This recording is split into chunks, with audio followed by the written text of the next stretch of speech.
AI tools నేర్చుకుని passive income సంపాదించాలనుకుంటున్నారా? పూర్తి వివరాలకు సంప్రదించండి. విరాజ్ గారు సార్, వైజాగ్ ఇన్సిడెంట్ నిన్న మార్నింగ్ నుంచి మనం చూస్తూ ఉన్నాము.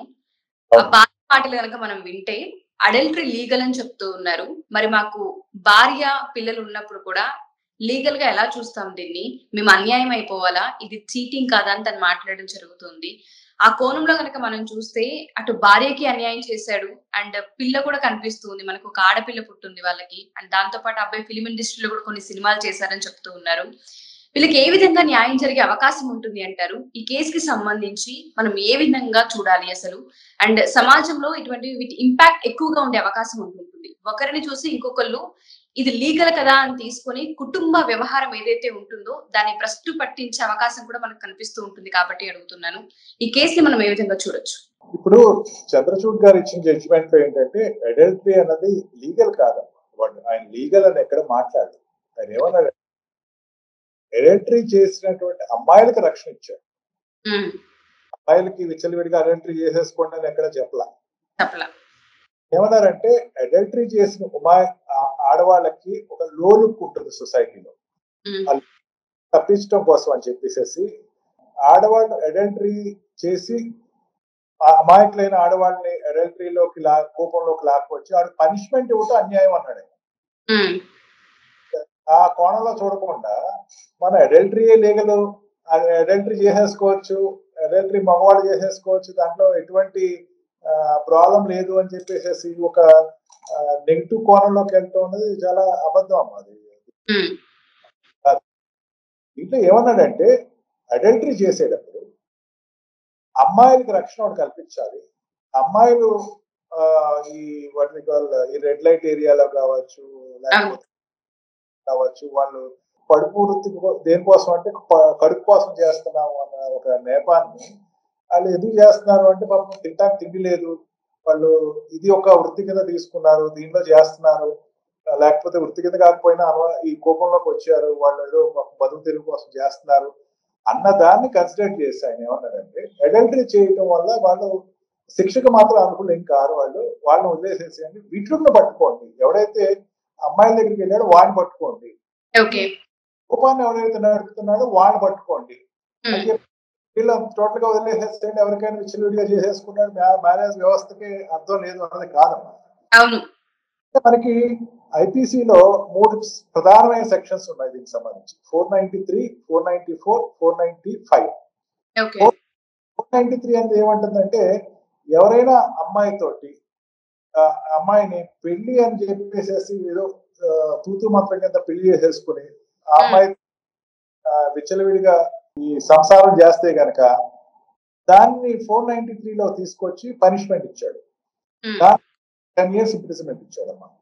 దాంట్లో ఏమంటాడంటే పెళ్లి అని చెప్పి మోసం చేశాడు, పెళ్లి కాదు అది, ఎందుకంటే వాడికి అనుకూలంగా పెళ్లి చేసుకున్నాడు. దానిని అవాయిడ్ చేయడం కోసం అని చెప్పేసి దీన్ని ఆ పెళ్లి అనేటువంటి కోణం నుంచి తప్పించడం కోసం వాడు ఏం చేశాడంటే ఆ పెళ్లి అనేటువంటి మోసాలు జరుగుతున్నాయని తప్పించడం కోసం అని చెప్పి దానికి ఒక పనిష్మెంట్ ఇచ్చాడు. నెక్స్ట్ థింగ్ ఏంటంటే 494, ఇప్పుడు నక్షత్ర విషయంలో కూడా జరిగేది అదే. నక్షత్ర కూడా చెప్పింది ఏంటంటే, నేను ఒక వీడియోలో చూసిన ఉన్నాయి నా దగ్గర, 494లోకి అట్రాక్ట్ అవుతారు. అంటే భార్య ఆల్రెడీ ఉండగా కూడా మగవాడు వేరే అమ్మాయిని పెళ్లి చేసుకుంటే 497 years ఇంప్రిజన్మెంట్ ఉంటుంది, పనిష్మెంట్ ఇచ్చాడు.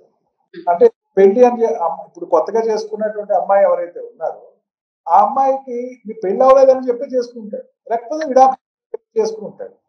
ఎందుకంటే డివోర్స్ కి కూడా అప్లై చేయలేదు అని చెప్పి ఆ అమ్మాయి చెప్పడం జరుగుతుంది. మేము కనీసం డివోర్స్ కి కూడా అప్లై చేయలేదు, ఎక్కువ ఉమెన్ కి ఎక్కువ అట్రాక్ట్ అవుతూ ఉంటుంటాడు, భరించాను, తీరా చూస్తే ఆఫీస్ అని చెప్పి ఇటువంటి వ్యవహారాలు నడిపిస్తూ ఉన్నాడు. అండ్ రెడ్ హ్యాండెడ్ గా తను పట్టుకొని మీడియా ముందుకు వచ్చి తన బాధను చెప్తుంది. సో తనకి ఏ విధంగా మనం న్యాయం చేయొచ్చు ఈ కేసులో? దాంట్లో ఆ అమ్మాయి ఇప్పుడు సెకండ్ గా చేసుకున్నటువంటి అమ్మాయి అన్యాయం అయిపోయింది. అవును, అన్యాయం అయిపోయింది. వీళ్ళిద్దరి మధ్యన ఏ అభంశకం ఎదిగినటువంటి చిన్న పిల్ల అన్యాయం అయిపోయింది. మీడియాలోకి రావాల్సిన అవసరం వచ్చింది, తను కూడా కొన్ని వినాల్సిన అవసరం వచ్చేసింది. అందుకేనంటే ఖచ్చితంగా దీంట్లో అతను చీట్ చేశాడు అమ్మాయి. చీట్ చేశాడు. చీటింగ్ కింద వస్తుంది, 494 వస్తుంది. సబ్సిక్వెంట్ పెళ్లి చేసుకున్నాడు, విడాకులు పోకుండా పెళ్లి చేసుకున్నాడు. ఆ అమ్మాయిని పెళ్లి చేసుకున్నందుకు 495 కింద పనిష్మెంట్ ఉంటుంది. 495 చాలా పెద్ద పనిష్మెంట్, 10 years ఇంప్రిజన్మెంట్. ఖచ్చితంగా అతనికి ఈ 3 సెక్షన్ లో అతనికి పనిష్మెంట్ ఉంది. అతను ఏమంటాడు, అతను చెప్పిన వీడియోలో ఏంటంటే, ఇప్పుడు కౌన్సిలింగ్ ఒకసారి ఏదో జరిగింది ఒకసారి మా ఇద్దరికి మధ్యన. దిశ పోలీస్ స్టేషన్ లో తర్వాత నుంచి మాకు ఎటువంటి సంబంధం లేదన్నాడు. అంటే కౌన్సిలింగ్ చేస్తేనే ఇంకా డైవర్స్ అయిపోతే ప్రతి వాళ్ళు కౌన్సిలింగ్ పోలీస్ కంప్లైంట్ ఇస్తే పోలీస్ స్టేషన్కి వెళ్ళి వచ్చేసాం, వేరే పెళ్లి చేసేసుకుంటాం అని చెప్తారు. ఈ వివాహ చట్టంలో చాలా స్పష్టంగా రాశాడమ్మా. దాంట్లో ఎటువంటి స్కోపు ఎవరికి ఈజీగా వెళ్ళి డైవర్స్ తీసుకునే ఆస్కారం ఇలా పూర్తిగా పరిశీలిస్తుంది.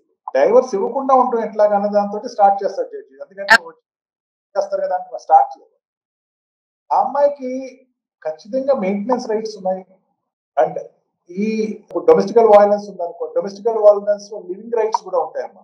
అక్కడికి ఎటువంటి హక్కు కూడా ఉంది అమ్మాయికి. అక్కడ వస్తువులు ఉంటే అమ్మాయి వస్తువులు కూడా పరిరక్షించుకునే హక్కు ఉంది. ఎక్కడైతే అతను ఎక్కడున్నాడో అక్కడికి వెళ్ళి ఉండేటువంటి హక్కు కూడా ఉంది. అందుకని ఆ అమ్మాయి హక్కులు ఏమి ఆటంకం కలగలేదు.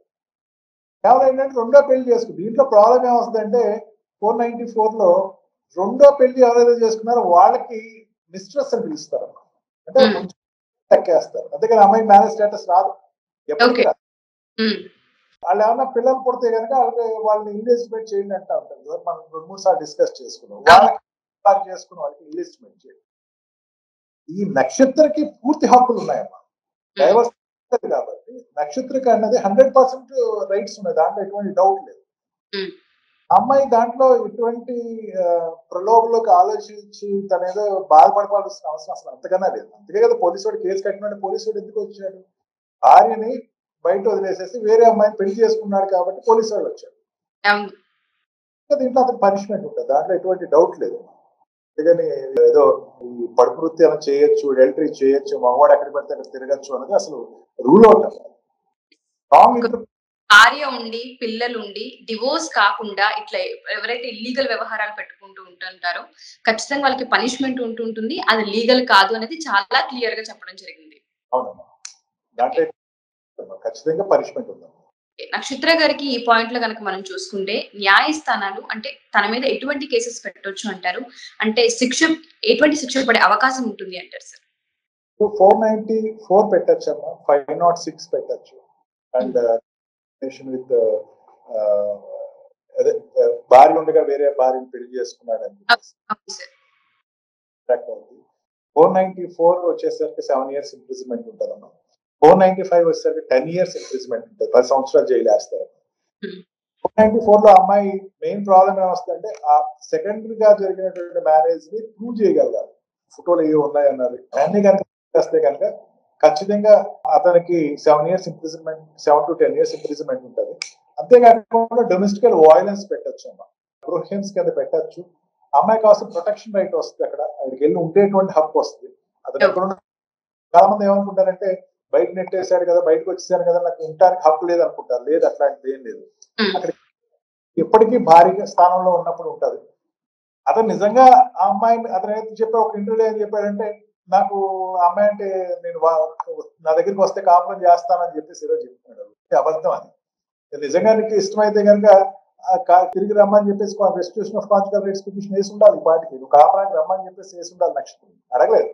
అందుకని ఏంటంటే ఆ అమ్మాయికి అతని దగ్గరికి వెళ్ళి ఉండే హక్కు ఉంది. అతను ఎక్కడ ఉంటే అక్కడ ఉండే హక్కు ఉంది. తనకి ఉంది, తన పిల్లలకి ఉంది. తన పిల్లలకి ప్రొటెక్షన్ రైట్ ఉంది, తనకి ప్రొటెక్షన్ రైట్ ఉంది. అమ్మాయి ఏదో వీడియోలో నేను చూశాను, నాకు రక్షణ లేదు, రేపొద్దున ఇతను ఏదో చేసేస్తాడు అని చెప్పేసి అన్నాడు. అందుకే డొమెస్టికల్ వైలెన్స్ లో కంప్లైంట్ ఇస్తే కనుక ప్రొటెక్షన్ రైట్ ఇస్తారు. ఎక్కడున్నా ప్రొటెక్షన్ ఇచ్చేటువంటి రైట్ ఇస్తారు. పోలీస్ స్టేషన్ కూడా ఎప్పటికప్పుడు కీగా అబ్జర్వ్ చేసేటువంటి హక్కు ఉంటుంది. అందుకని అమ్మాయికి 101% రైట్స్ ఉన్నాయి యాజ్ అ వైఫ్.